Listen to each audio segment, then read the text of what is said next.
What's up mga par? Sa Binalonan, Pangasinan ang release ngayon. 93 kilometers air distance dito sa akin. Tapos na late release yung mga ibon 7:30. Baka mahirapan yung ibon yan kasi medyo mainit ngayon. Ayan. Pero sana makauwi lahat yung 7 kong sinakay.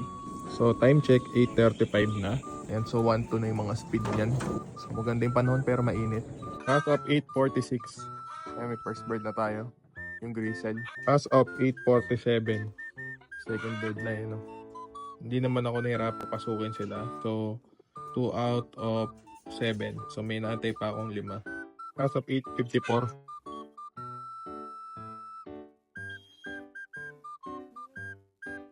As of 8:56, may fourth bird na tayo. As of 9:12.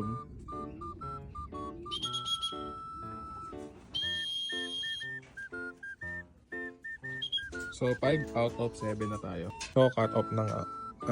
As of 10:10, dumating yung isa. So, kulang na lang ako ng isa. As of 5:23. So, di talaga nakauwi yung isa natin. Yan, so kulang na ako ng isa. So, 6 out of 7. Pero sana makauwi pa siya. Sa Friday pa naman yung start ng derby. Yan lang. Bye!